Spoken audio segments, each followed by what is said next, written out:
Idukki Udumbanchola വട്ടക്കണ്ണിപ്പാറയിൽ tourist bus മറിഞ്ഞ അപകടം 5 പേർക്ക് പരിക്കേറ്റു. തമിഴ്നാട് സ്വദേശികൾ സഞ്ചരിച്ചിരുന്ന ബസ്സാണ് അപകടത്തിൽപ്പെട്ടത്. വിവരങ്ങളുമായി ജോസിൽ സെബാസ്റ്റ്യൻ ചേരുന്നുണ്ട്. ജോസിൽ, എപ്പോഴായിരുന്നു ഈ ഒരു അപകടം ഉണ്ടായത്?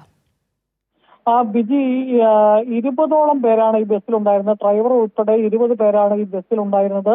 20 പേർക്കും ചെറുതും വലുതുമായ പരിക്കുകൾ ഉണ്ടായിട്ടുണ്ട് എന്നുള്ളതാണ്. അതിൽ 20 പേരെയും വിവിധ ആശുപത്രികളിൽ പ്രവേശിച്ചിട്ടുണ്ട്. അതിൽ 5 പേരുടെ നിലയാണ് അല്പം ഈ ഒടിവ്, ചതവ്, അങ്ങനെയുള്ള ഒടിവ് അടക്കമുള്ള കാര്യങ്ങൾ ഉണ്ടായിട്ടുള്ളത്. ഏതായാലും ആരുടെയും ജീവൻ നഷ്ടപ്പെടുന്ന ഒരു സാഹചര്യമൊന്നും ഉണ്ടായില്ല എന്നുള്ളത് വളരെ ആശ്വാസകരമായ അവസ്ഥയാണ്. ഏതായാലും ഇവര് ഈ മൂന്നാർ സന്ദർശനം, മൂന്നാർ കുമളി ഭാഗങ്ങളൊക്കെ സന്ദർശിക്കാൻ വേണ്ടി എത്തിയ ആളുകളാണ് എന്നുള്ളതാണ് ഇപ്പോൾ മനസ്സിലാകുന്നത്. അവർ കുമളിയിൽ നിന്ന് മൂന്നാറിലേക്ക് പോകുന്ന വഴി കൊടും ഇറക്കമാണ്. ഈ പ്രദേശം വളവും ഇറക്കവും ഒക്കെ ഉള്ള ഒരു പ്രദേശമാണ് ഈ ഉടുമ്പൻചോല വട്ടക്കണ്ണിപ്പാറ എന്ന് പറയുന്ന സ്ഥലത്ത്.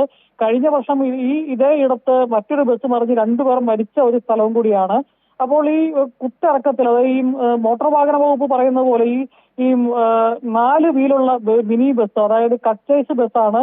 ഈ പുറകിൽ നമുക്കറിയാം, ഈ പുറകിൽ സാധാരണ കേരളത്തിൽ ഓടുന്ന ബസ്സുകൾക്കെല്ലാം പുറകിൽ 4 ടയറുകളുണ്ട്. ഇത് ഈ മൊത്തം 4 ടയറാണ്. അതുകൊണ്ട് തന്നെ ഈ വീശുമ്പോൾ ഈ കൊടും വളവുകളിലൊക്കെ ഇടുക്കിയിലെ സാഹചര്യത്തിൽ ഈ വളവിൽ പലപ്പോഴും ഇത്തരം വാഹനങ്ങൾ, അതായത് തമിഴ്നാട്ടിൽ ഓടുന്ന ഇത്തരം കച്ചേഴ്സ് ബസ്സുകൾ പെട്ടെന്ന് മറിയാനുള്ളൊരു സാഹചര്യമുണ്ട്. അത് കേരളത്തിലെ മോട്ടോർ വാഹന വകുപ്പ് പലതവണ ചൂണ്ടിക്കാണിച്ച കാര്യം തന്നെയാണ്. അത്തരത്തിലൊരു ബസ്സാണ് ഇവിടെയും അപകടത്തിൽപ്പെട്ടിരിക്കുന്നത്. ഈ ബസ് വട്ടം മറിയുന്ന ഒരു സാഹചര്യമാണ് ഉണ്ടായിട്ടുള്ളത്. ഏതായാലും ഇപ്പം അതിലുണ്ടായിരുന്ന 20 പേർക്കും പരിക്കേറ്റിട്ടുണ്ട് എന്നുള്ളതാണ് അതുമായി ബന്ധപ്പെട്ട് പറയാനുള്ളത്. വിജി. ശരി ജോസിൽ. ഇടുക്കി ഉടുമ്പൻചോലയിൽ ടൂറിസ്റ്റ് ബസ് മറിഞ്ഞ് അപകടം, 5 പേർക്ക് പരിക്കേറ്റു. വിവരങ്ങളാണ് ജോസിൽ സെബാസ്റ്റ്യൻ പങ്കുവച്ചത്.